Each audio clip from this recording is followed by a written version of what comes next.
Boxing Gym in West Hempstead. It was a PAL facility, so I went into the boxing gym to try to kind of impress this girl, and that's how it started. I was just a small kid. Yeah, I was a little guy, so I was picked on. Did you get into a bunch of fights as a kid? Yes, all the time. The house I grew up in was chaotic. My father was a big drinker, so it was an alcoholic house, and it was a chaotic disaster. You know, I needed to get out some frustrations. I sparred all the time. Every time I was there, I'd probably get in the ring, and I loved it. I loved sparring. And I remember one time I went into the, oh damn, you know, I was an unorganized kid. I forgot my mouthpiece, but I really wanted to get in the ring. And I went into the bathroom and I took actual toilet paper and I rolled a big wad of toilet paper and shoved it in my mouth. And when I got in the ring, they asked me if I had you got a mouthpiece? I said, you know, I had to wait. Yeah, and that was, yeah, I wanted to fight from the get-go. So I fought in the kid gloves, and my first fight was in Brighton Beach, Brooklyn. You know, I was this little small-town white kid from Garden City, South Long Island. I had no parents there. Nobody came to watch. And this gentleman, Herbie Hayes, took me in. And this guy, Bobby Tribble, this is, a long time ago. And we went in and fought in Brighton Beach, and I was scared to death. I was scared to death. You know, I fought it was a black kid I really never saw at the time. I remember trying to make friends with him. Like, I wanted to just touch gloves after you know, that didn't work out so well. And I was just scared. Did you win? No, never. When I was younger, I never won any of the fights. And I remember coming back to the corner, and my trainers were like infuriated. They're like, "Oh my God, you hurt him! Look at what you did." I was like, "I don't want to hurt him anymore, though." You know, I was just scared. I figured if I hit him, he'd hit me. You know, I just wasn't. I don't know if I was ready for all that. It takes a lot. It takes a lot to punch somebody in the face. You're gonna hit him, he's gonna hit you.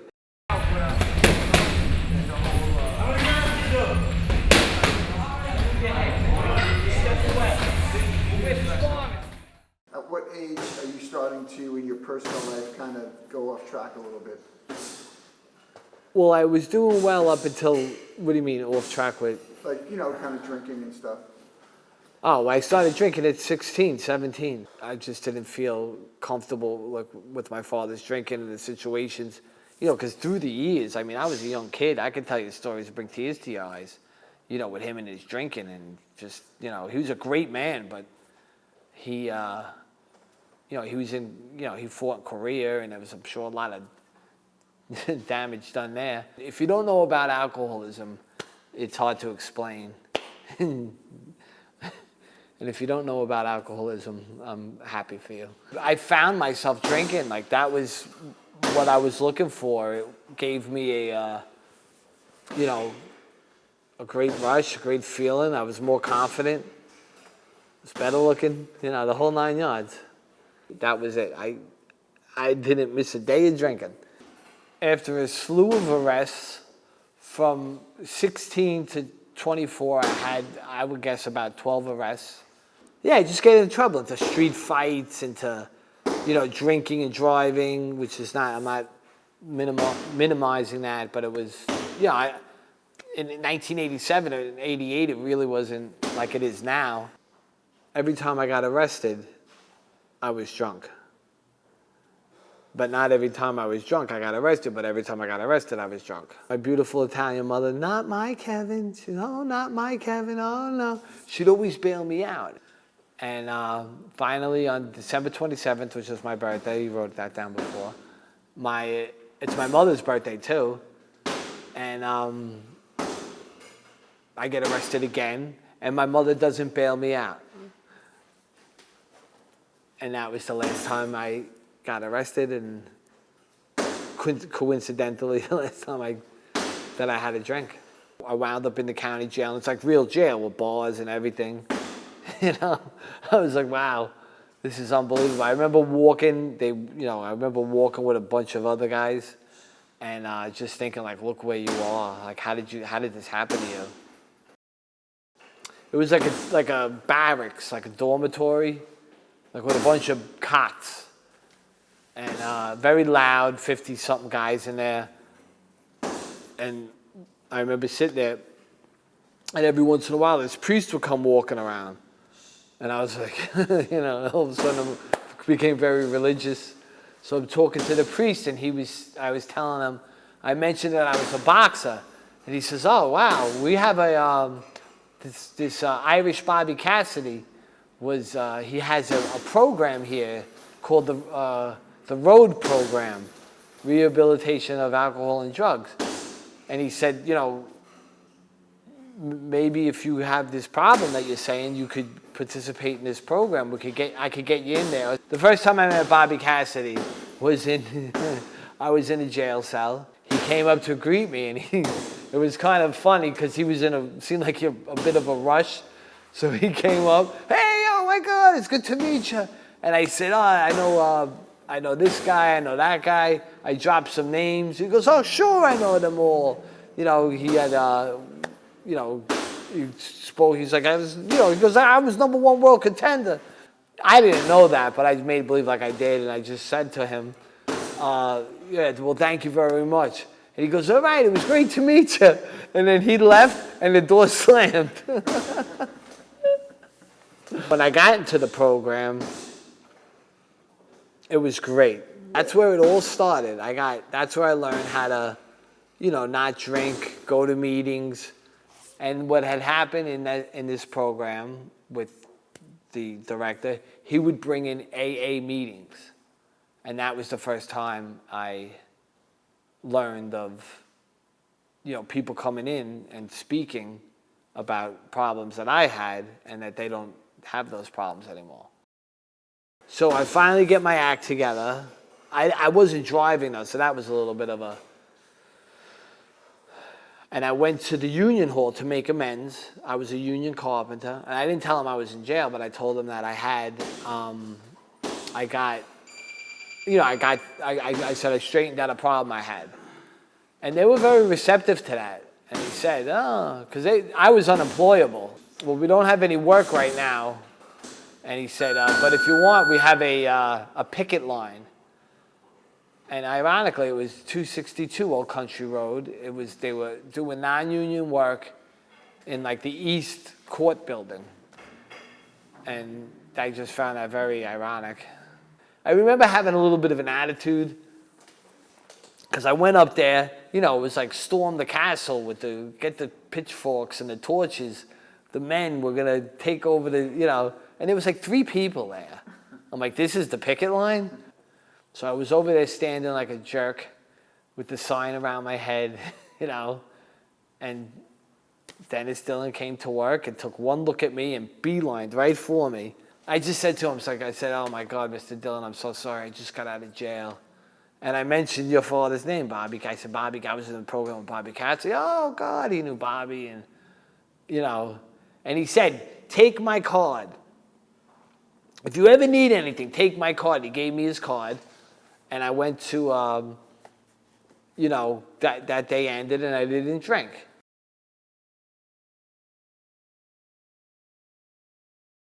Word went around like a wildfire that this had happened at this coup d'etat, that this one guy took out my delegate that was, giving me the work.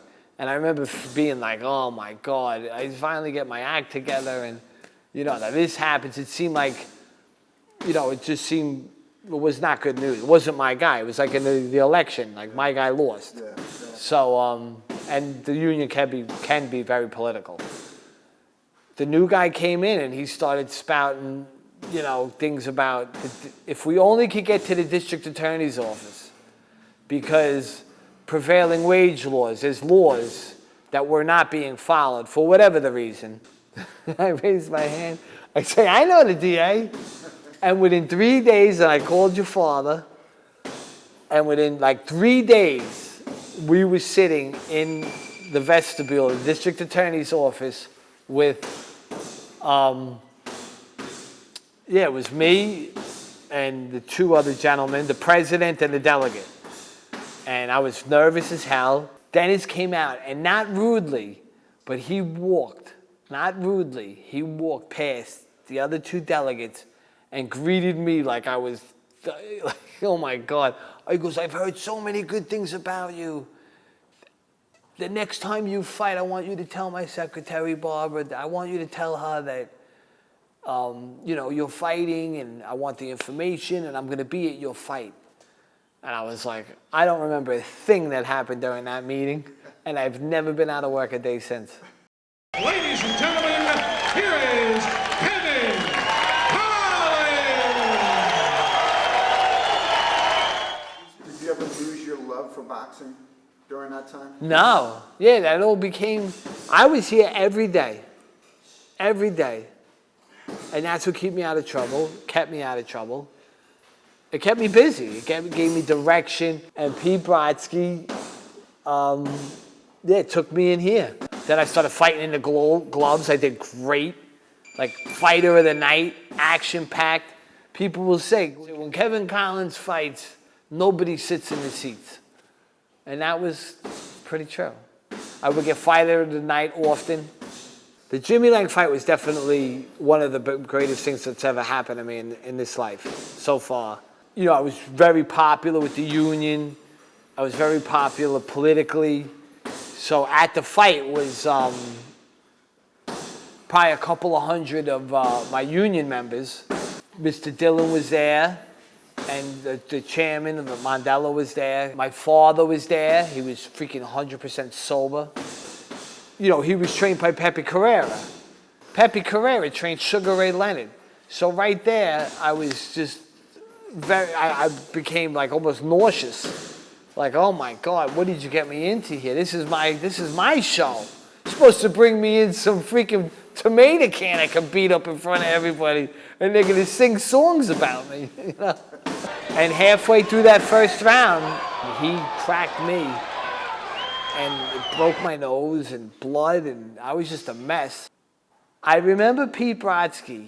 I remember him. I remember feeling like I did something horrifically wrong. I was in a lot of trouble, and I was ready to get yelled at.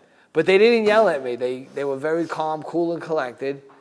And that gave me like confidence. Like, wow, maybe I'm not, you know, in the predicament that I feel that I'm in. And I remember coming back and just, you know, I had that hell of an uppercut.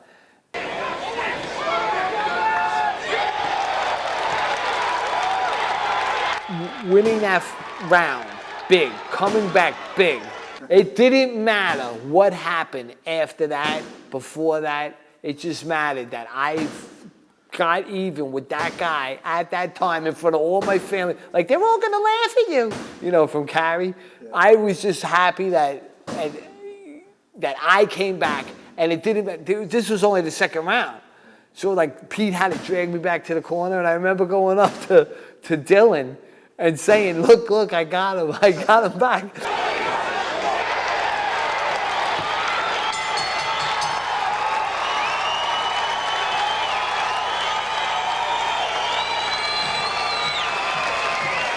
I wanted them to know that I made even with getting my ass kicked in the first round. From that moment on, it did not matter what happened to me. I did not care. And they had to drag me back to the corner. And you ended up winning. Oh, I won the fight, yeah. And I won that fight. You were there. Was that? Can you say that boxing saved your life? Definitely. Yeah, boxing definitely, you know, it saved me from many people that were running with me at that time are not here any longer. Like, I was lucky to get saved.